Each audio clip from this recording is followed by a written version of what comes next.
Hola, estamos iniciando un nuevo programa de Nota sobre Nota. Soy Pablo Trindade en la nueva 87.9 FM de Madrid, España. Este sábado nos acompaña la música de quien nació un 7 de mayo, pero de 1840 en Votkinsk, en la región de los Urales, Rusia, estudiando Derecho y Música en San Petersburgo, y se trata del compositor Piotr Ilich Tchaikovsky. Este gran compositor ruso era devoto de su madre, un incomprendido en su país natal, muy admirado en Occidente y sostenido por una mecenas en la distancia. El creador del Lago de los Cisnes jamás asumió públicamente su homosexualidad, atemorizado por eventuales represalias, pero es imposible ser indiferente a la reciente publicación en inglés de las cartas de Tchaikovsky, desvelando el archivo familiar de la Universidad de Yale de 2018, una nueva edición de sus cartas con pasajes anteriormente censurados por las autoridades rusas. Allí habla sin ninguna timidez de su orientación sexual. Este asunto ha sido silenciado en Rusia, donde sigue siendo un tema bastante controvertido, inclusive después de 125 años de su fallecimiento en el momento de la publicación, y hasta han cuestionado la autenticidad de estas cartas particulares guardadas en el mencionado archivo familiar. El ministro ruso de Cultura en 2018, Vladimir Medinsky, mencionó en varias oportunidades que no hay evidencia que sugiera que el compositor fuera homosexual. Si bien su obra fue censurada durante los tiempos soviéticos para ocultar su interés por lo religioso y sus referencias al régimen zarista, es increíble ver hasta qué punto en la actualidad se siente la homosexualidad de una persona como un verdadero tabú en su país de origen. En estas cartas se muestran las luchas internas del compositor, su modestia, su gran timidez, su sentimentalismo, mucho más allá de la noticia sensacionalista de su homosexualidad, lo que nos lleva a hablar justamente sobre el tema de este día, que es el tabú. Veamos. La palabra tabú viene del polinesio tapú, que quiere decir prohibición, en su contexto general. Era una forma de ley sagrada de los pueblos polinesios, que no solo controlaba la conducta, sino que impedía la mención siquiera de aquello prohibido, excepto por los sacerdotes o chamanes, quienes poseían el maná o poder sagrado para pronunciarlo. Aquellos que mencionaran algún tapú, sin ser sacerdotes o chamanes, eran severamente castigados. La palabra tabú fue introducida en Europa en el año 1777 por el capitán James Cook, el mismo que llevó a ese continente la palabra canguro, por ejemplo. Desde el punto de vista filológico, los tabúes son palabras malsonantes que no deben ser pronunciadas en público. De ahí nacen los eufemismos para decir lo mismo, pero de una forma más agradable. Un tabú es una prohibición tácita o sobreentendida dentro de una sociedad por razones morales, religiosas o tradicionales, cuya violación puede traer consigo un castigo real o simplemente el rechazo social. En muchos contextos se consideran antecedentes primitivos de la ley y el derecho. En otras palabras, un tabú es algo considerado incorrecto, equívoco o de mala conciencia, generalmente sin que nadie lo anuncie o lo explique, pues el tabú es incluso mejor no mencionarlo.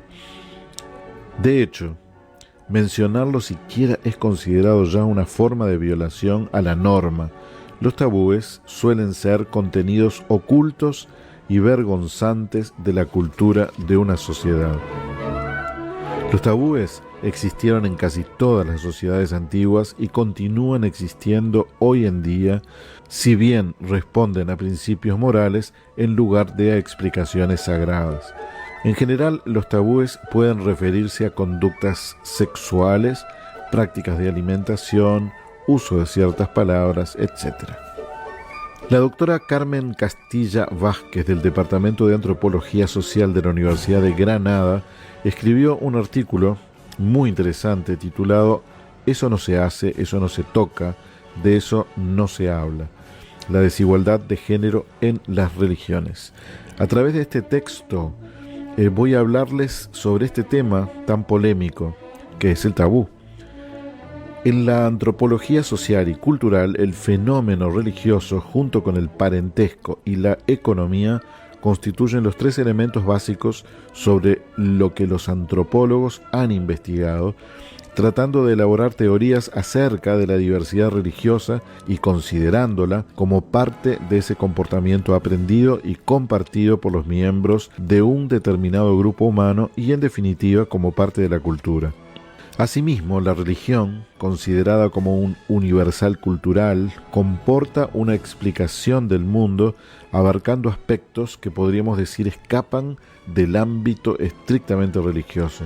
De tal forma que la presencia de los sistemas religiosos se expresan a través de una serie de normas y prohibiciones que tienen que ver con la organización familiar, las reglas del matrimonio, la economía, los rituales, las diferentes concepciones sobre la salud o sobre la enfermedad, las prohibiciones alimenticias, las relaciones de género de las diferentes culturas, entre muchas otras cosas. Con una visión androcéntrica del mundo, la antropología, así como otras ciencias sociales, no han permitido dimensionar el papel de la mujer, estudiando esencialmente los papeles sexuales, supuestamente debidos a una originaria división del trabajo basada en la diferencia biológica y no en las diferencias culturales. Pero hoy en día, especialmente a partir de las antropólogas, comienzan a aparecer nuevos conceptos en los estudios sobre las mujeres, diferenciando así entre el sexo y el género. El sexo se considera como una categoría biológica que hace referencia a elementos orgánicos y presentes en todas las especies animales. Según esta categoría se puede ser macho o hembra. Sus diferencias son anatómicamente visibles y, partiendo de esa diferenciación de carácter biológico, se construye el género, que es una categoría cultural que define el conjunto de rasgos de lo que se considera masculino o femenino. Se trata, en todo caso, de un sistema que incluye los roles, las actitudes, los comportamientos, los valores y todo lo que se espera de una persona al ser socializada según la adscripción sexual otorgada. Por tanto, el sistema sexo-género es el conjunto de normas que cada sociedad utiliza para transformar la sexualidad biológica en un producto cultural. Cada cultura tiene su propio sistema mediante el cual normativiza el sexo y define las diferencias culturales y lo que es sexualmente correcto o incorrecto. La asignación del género se efectúa a muy temprana edad y eso lleva aparejado una serie de roles que hemos de desempeñar, ordenados por la cultura en la que hemos nacido. Asimismo, también llegará a marcar nuestro comportamiento y nuestras actitudes, es decir, qué es lo que podemos llegar a ser en función de nuestra masculinidad o feminidad. Ese conjunto de roles, actitudes y comportamientos asignados configurarán nuestra identidad de género. A partir de ese momento se sabe cómo comportarse y este será el filtro por el que pasen todas las experiencias y configuraciones de la visión y la relación con el mundo. Y vale mencionar que en este mundo cada vez más globalizado, el determinante de haber nacido en un lugar específico se desdibuja un poco y las líneas fronterizas de pertenencia quedan permeables, dejándonos influenciar cada vez más por otras culturas. Se hace necesario reflexionar desde el punto de vista antropológico, en este caso, sobre la influencia de la religión hoy en día y sobre los tabúes. Estos últimos son las prohibiciones y normas de comportamiento respaldadas en la mayoría de los casos por sanciones sobrenaturales. Hablamos, por ejemplo, de los tabúes alimenticios, los tabúes sexuales o los de indumentaria que encontramos en todas las grandes religiones históricas como parte de las indicaciones básicas que afectan a la conducta y práctica concreta de los creyentes, informando asimismo sobre cómo las personas deben conformar su vida y su mundo. Por otro lado, estas prohibiciones están en muchos casos relacionadas con el género, pues en ocasiones estos tabúes se refieren exclusivamente a las mujeres. Este es el caso, por ejemplo, de los tabúes sexuales, los tabúes relacionados con la menstruación o los tabúes posparto. En este sentido, los estudios de género y los estudios sobre religión bajo esta perspectiva dejan ver que las relaciones entre lo masculino y lo femenino son construcciones desde la perspectiva hegemónica de lo masculino. Así, la existencia de una escala de valores contrapuesta en la sociedad actual, en la cual todavía encontramos que los hombres son formados para desarrollar su independencia y su libertad de actuación, mientras que las mujeres viven para depender psicológica o económicamente del hombre, potenciando los estereotipos de género tradicionales, nos lleva a acercarnos a la religión desde una perspectiva de género, pues en muchas ocasiones encontramos en las creencias religiosas y sobre todo en los tabúes el origen de esas discrepancias tradicionales que se perpetúan en la sociedad, fomentando la desigualdad de trato entre hombres y mujeres. En la actualidad, la situación de las mujeres en el mundo ha mejorado considerablemente. En los últimos tiempos, la mujer ha comenzado a reclamar, aunque de a poco, el puesto que le corresponde en la sociedad y que durante mucho tiempo le ha estado vedado. Durante las últimas décadas, el impulso que se ha dado a la problemática de los derechos de la mujer ha logrado que se haya avanzado en numerosos ámbitos, pero sigue estando en muchos casos apartada de los principales puestos de decisión y de poder. El cristianismo, a lo largo de su historia, ha dado un papel a la mujer que la ha relegado cuanto a la posibilidad de igualdades. El niño y la niña deben adquirir los comportamientos que según la sociedad son propios de su sexo y también que deberán satisfacer toda una serie de prescripciones rituales que tienen una eficacia simbólica más que pragmática. Ritos estos que vienen a reproducir simbólicamente la diferenciación de los sexos. En este sentido, la construcción social de la diferencia sexual empieza desde el nacimiento. En el mundo cristiano, el primer ritual es el bautismo o ritual de iniciación que integra al bebé recién nacido en la comunidad religiosa y por tanto en la sociedad. El bautismo supone también la imposición de la identidad personal y sexual con el acto de recibir un nombre que se diferencian sexualmente en la mayoría de las culturas. Otro de los rituales que juega un papel importante, principalmente a partir del siglo XVII, sobre todo en el proceso de construcción de la identidad sexual y concretamente de la identidad femenina, es la primera comunión. Este rito adquiere significado social al marcar el paso de la niñez a la juventud. Este ritual no ha tenido el mismo valor para los niños que para las niñas. Ellas vestirán de blanco y ellos normalmente con su primer traje. Siendo la Virgen María la única mujer exenta del pecado original y la única mujer absolutamente pura, si a las niñas se les viste de blanco es sin duda para convertirlas en imágenes vivientes de la Virgen, ya que el parecerse a María es para la Iglesia el ideal de la mujer cristiana. Así, la virginidad se convierte en un valor religioso, algo que debe ser guardado y cuya pérdida es aceptada apenas dentro del sacramento del matrimonio. El Islam es una religión que regula toda la vida de sus fieles.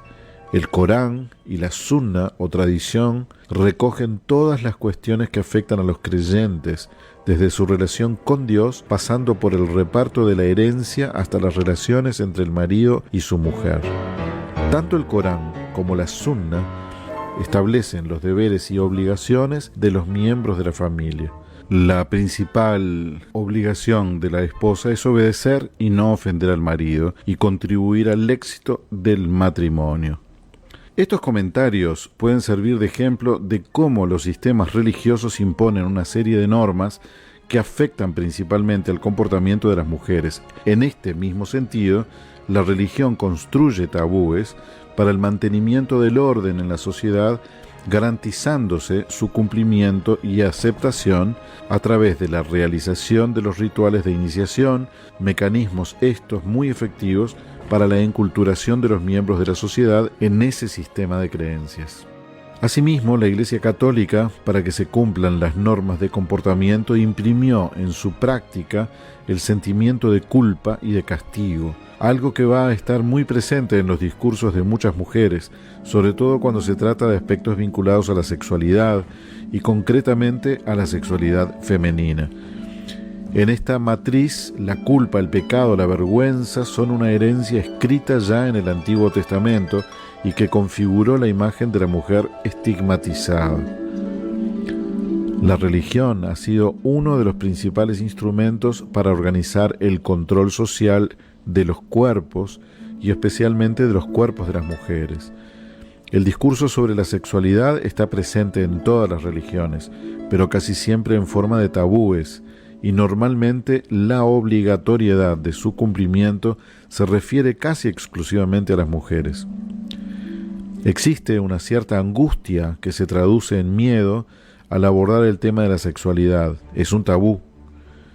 En este sentido, las mujeres pueden llegar a tener un gran desconocimiento de su fisiología sexual al estar marcadas desde la niñez para reprimir la expresión de su sexualidad. En el catolicismo, a la mujer desde la infancia se le asigna un color, el rosa, un color suave y dulce, adjetivos que son después aplicados a la propia mujer. De ella se espera que sea dulce, cariñosa, suave, pasiva. De este modo se construyen toda una serie de mitos femeninos, tales como que ser mujer es igual a ser madre, el amor femenino debe ser romántico y, por supuesto, la pasividad erótica. Todo esto marca desfavorablemente la expresión de la sexualidad femenina al hacerla oculta. Del sexo no se habla, el sexo es sucio, dicen todavía algunas mujeres mayores, y es que durante mucho tiempo a las mujeres se les ha exigido callar, se les ha negado la libertad de expresar deseos y necesidades sexuales, limitando su conducta sexual a satisfacer las necesidades de otros. Existe en la mujer adulta una negación constante de tener un pensamiento autónomo con tomas de decisiones claras por considerarlo como un atributo masculino. Mientras en el hombre la identidad precede a la intimidad, en la mujer la intimidad va junto con la identidad y la mujer llega a saber sobre sí misma en la medida en que se relaciona con un hombre. Existe la paradoja de que para ser mujer, ésta debe acceder a la sexualidad, pero para ser respetable debe reprimir sus deseos. La moral, entonces, opone resistencia al sexo y éste sucumbe ante la moral. En la religión católica ha sido siempre tabú mantener relaciones sexuales antes del matrimonio. Permanecer pura es una premisa fundamental para ser considerada una mujer decente. De la misma forma, también ha sido tabú hablar sobre ello y mucho más manifestar placer durante las relaciones sexuales bajo el riesgo de ser considerada una mujer ligera. Existen otros tabúes que tienen que ver, por ejemplo, con momentos del ciclo vital femenino como la menstruación o con el periodo posterior a dar a luz. El paso de niña a mujer está marcado por este evento fisiológico y desde muy antiguamente las diferentes culturas han establecido mitos y tabúes. Las niñas aprenden que cuando empiezan a menstruar su mundo cambiará para siempre. Las costumbres relacionadas con la menstruación toman formas generalmente negativas. Son los tabúes menstruales. Estos van desde los que requieren el aislamiento de la mujer menstruante hasta los que consideran la sangre menstrual como un líquido venenoso, pasando por los que prohíben las relaciones sexuales en este periodo, los que prohíben a la mujer menstruante preparar o consumir determinados alimentos bajo el riesgo de contaminarlos, o los que impiden visitar lugares sagrados o tomar parte en liturgias religiosas. En algunas tribus australianas, las mujeres menstruadas tenían que aislarse para que los hombres no se volvieran canosos y perdieran su vigor. Si se bañaban en el río, este podía secarse o los peces podían morir. Entre los bosquimanos de África del Sur existía la creencia de que los hombres se convertían en árboles parlantes si eran mirados por una mujer menstruando, y el ganado moría si bebían su leche. En la Biblia, el Levítico dedica el capítulo 15 a las impurezas de la menstruación, y en el Torá se utiliza el término nida, que significa retirada, para obligar a la mujer a separarse de su esposo en ese período. Y en el Corán se considera la menstruación casi como una enfermedad. O sea, desde el punto de vista de las religiones, la sexualidad y todo lo que tenga que ver con ella, sean personas o situaciones, son temas tabú y cuestiones inamovibles. Y otra cosa importante, los tabúes, por ser nuestros, no son mejores que los de los demás. Soy Pablo Trindade y ha sido un gusto estar junto a ustedes. Nos encontramos el próximo sábado en un nuevo programa de Nota sobre Nota. Chau, chau.